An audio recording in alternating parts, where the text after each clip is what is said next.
Benjamin Franklin famously wrote, "Nothing is certain except death and taxes," something that still holds true hundreds of years later. For most of us, because see, Fred here doesn't pay his taxes. Also, he's biologically immortal. Fred is a Turritopsis dohrnii, or immortal jellyfish. While that name certainly sounds bad, it's not just for cool factor.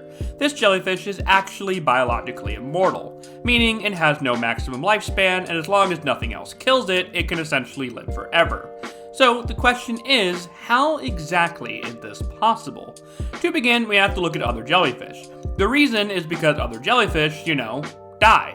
Jellyfish life cycles tend to be pretty complex, and there's a lot of variety from species to species, but I'm going to try and cover the basics. Keep in mind that not all jellies work this way, and many skip certain steps or do things differently.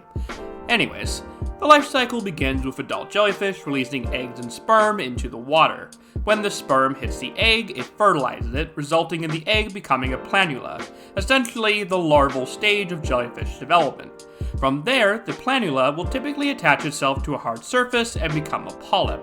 This polyp stage is neat, because in this stage it can reproduce asexually, either by budding new polyps to join it, or by producing tiny versions of adult jellyfish called iphorae through a process called strobilation.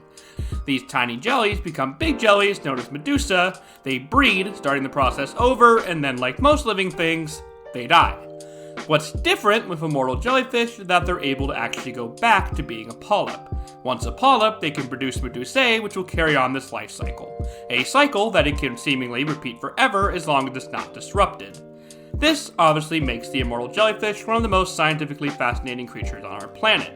Unfortunately, studying this jellyfish is incredibly difficult, which is why we don't know for sure how the jellyfish is capable of doing this, even though we have some ideas, like noticing extra copies of certain genes. Only one person has ever been documented successfully keeping a group of them for an extended period of time. That person is Shin Kubota from Kyoto University, who's quite the interesting guy. He has to check on them daily, feeding them Artemia cyst, aka brine shrimp eggs. Shin had noted his colony rebirthing themselves on numerous occasions, and had even recorded some songs about them. No, I'm not kidding, I put a link to one of them in the description.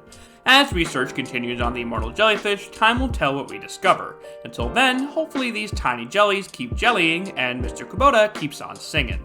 Thank you for watching, and until next time, take care.